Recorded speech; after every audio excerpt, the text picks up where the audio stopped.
우리는 계속해서 예수님께서 행하셨던 기적의 사건들을 살펴보고 있습니다. 이 마태복음을 기록한 마태는 산상수훈의 말씀을 기록한 다음에 우리 주님께서 실제로 행하셨던 여러 가지 기적의 사건들을 하나씩 나열하며 기록하고 있는데요. 오늘 본문은 그 가운데 두 가지 사건을 기록하고 있습니다. 첫 번째는 풍랑이 있는 갈릴리 바다를 예수님께서 잔잔하게 하신 사건이고, 두 번째는 이방 지역인 이 데가볼리 지역에 있는 가라다 지방에 가셔서 귀신 들린 사람을 고쳐주시는 이야기, 이 두 가지 사건을 오늘 함께 우리가 읽었습니다. 이 두 가지 스토리는 우리가 익히 잘 알고 있는 유명한 이야기지 않습니까? 풍랑 있는 바다가 예수님께서 꾸짖자 즉각적으로 잔잔하게 된 이 기적과 사람의 힘으로는 도저히 손쓸 수 없는 그 귀신 들린 사람들, 모든 사람들이 포기하고 이렇게 내버려 두었던 그 사람들이 고침받은 이 사건은요, 아주 놀라운 사건들이지 않습니까? 하지만 이것은 각각 다른 사건이고 다른 형태의 기적이지만 사실은 하나의 동일한 메시지를 담고 있습니다. 그 메시지는 이 놀라운 기적을 행하신 분, 곧 동정녀 마리아에게서 나시고 나사렛에서 자라나신 우리 주 예수 그리스도는 다윗 자손일 뿐 아니라 그분은 하나님의 아들 곧 메시아시다, 이 메시지를 이 기적이 담고 있습니다.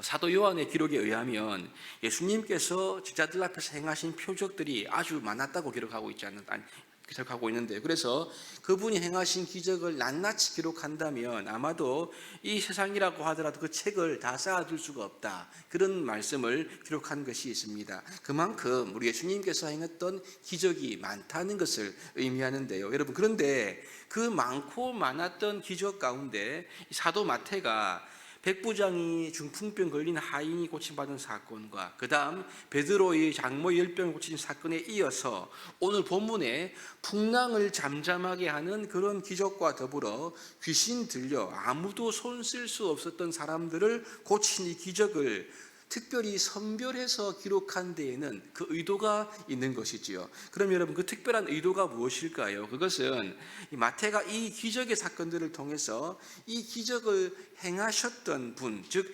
예수님이 어떤 분인가를 우리에게 알리기 위한 목적으로 그 많고 많은 기적들 가운데 오늘 이 본문 두 가지 기적을 선별해서 기록을 하고 있는 것입니다. 그러니 그 기적 자체도 물론 중요할 수 있겠지만 기적보다도 오히려 이 기적을 행하신 분이 누구신가, 이것을 우리에게 알리기 위한 의도로 이 복음서를 기록하고 있는 것입니다. 하나씩 본다면요, 첫 번째 사건은 예수님께서 풍랑 있는 바다를 잠잠하게 하신 사건입니다. 예수님이 갈릴리 바다를 이제 건너가기 위해서 배에 오르셨는데요, 바다에 큰 놀이 일어나더니 갑자기 배에 물이 덮일 정도로 큰 풍랑을 만나게 되었습니다. 이때 예수님은 배에서 죽으셨다고 기록하고 있죠. 제자들이 다급히 주님을 깨웁니다.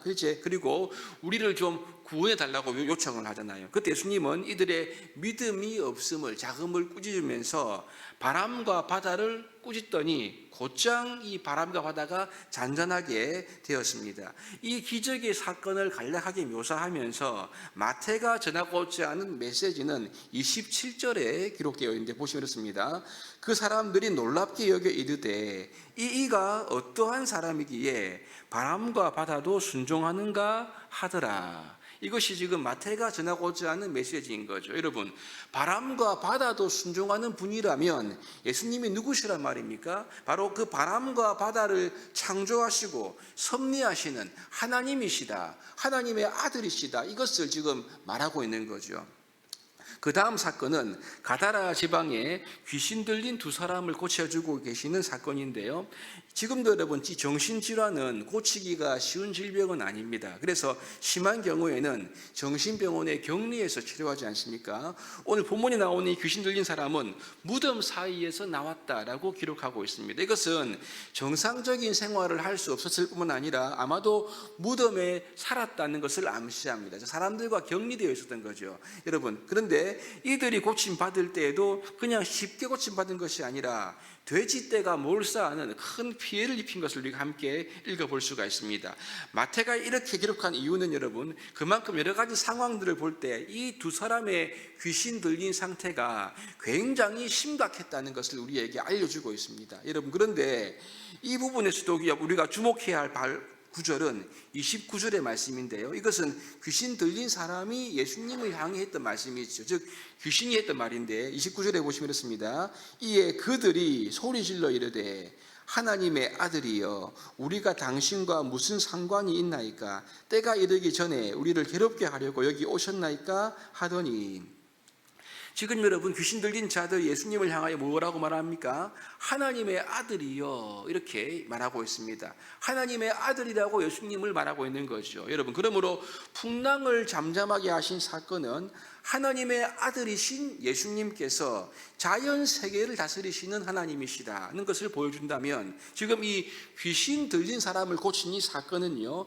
하나님의 아들이신 예수님께서 보이지 않는 영적 세계의 왕이시다, 이것을 우리에게 보여주고 있는 그러한 사건인 것입니다. 그러므로 마태는 이러한 특별한 기적의 사건을 선별해서 기록함을 통하여 유다 땅 베들레헴의 다윗 자손으로 오신 우리 예수님은, 그리고 지금까지 산상수훈의 귀한 말씀을 우리에게 주신 이 예수님은, 마침내 십자가에서 죽으시고 부활하신 우리 예수님은 하나님의 아들이시고 메시아시다, 우리의 구원자이시다, 이 진리를 우리에게 알려주고 있는 것입니다. 여러분, 그렇습니다.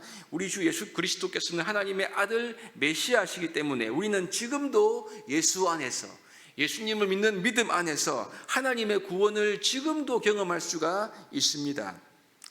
오늘 본문에 기록된 대로 지금도 우리는요, 예수님을 잘 믿는 믿음 안에서 자연 만물을 다스리시는 하나님의 은혜를 경험할 수가 있고, 또한 모든 영적인 세계를 다스리고 주관하시는 하나님의 권능을 우리가 지금도 경험할 수가 있는 것입니다. 여러분, 지금도 하나님께서 믿음 안에서 자연 만물을 다스리심을 믿습니까?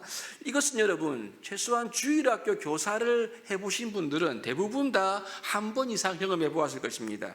여름철에 우리가 여름 성경학교를 할 때 어떻습니까? 대부분 장마철이 끼어가지고 100% 비가 온다는 예보를 많이 듣잖아요. 근데 분명히 비가 온다고 하는데 다음 세대 영혼들을 우리가 기억하면서 생각하면서 교사들이, 나 온 교회가 한 마음으로 예수님의 이름으로 하나님께 기도하지 않습니까? 하나님 날씨를 주관해 달라고 기도합니다. 그러면 여러분, 비가 올까요? 안 올까요? 제가 경험했을 때는요, 100% 일기예보에서는 비가 온다고 했는데 여름 성경학교가 시작될 즈음이면요, 비가 싹 그치고 햇볕이 나는 경우가 한두 번이 아니었습니다. 여러분, 왜 그렇습니까? 일기를 주관하시는 분은 하나님이시기 때문이죠. 그 하나님은 지금도 살아계셔서 예수님의 이름으로 드린 기도에 응답하시기 때문에 우리는요, 지금도 예수님, 하나님의 아들 메시아이신 그분을 믿는 믿음 안에서 자연 만물을 다스리시는 하나님의 능력을 경험할 수가 있는 것입니다. 이뿐이 아닙니다.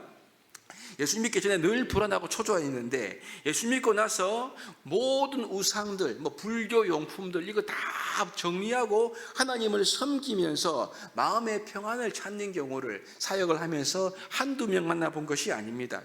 여러분, 왜냐하면 예수님은 자연 세계 만물과 더불어서 우리의 모든 영적인 문제까지 완전히 해결할 수 있는, 자연 세계와 더불어 영적 세계를 다스리시는 하나님의 아들이시기 때문에 그렇습니다. 여러분, 기억하십시오. 우리 주 예수님의 손에 모든 것이 있습니다. 예수님이 말씀하시면 풍랑이는 바다도 잔잔하게 되는 것이고요, 예수님이 말씀하시면 귀신이 꼼짝 못하고 떠나갈 수밖에 없는 것입니다.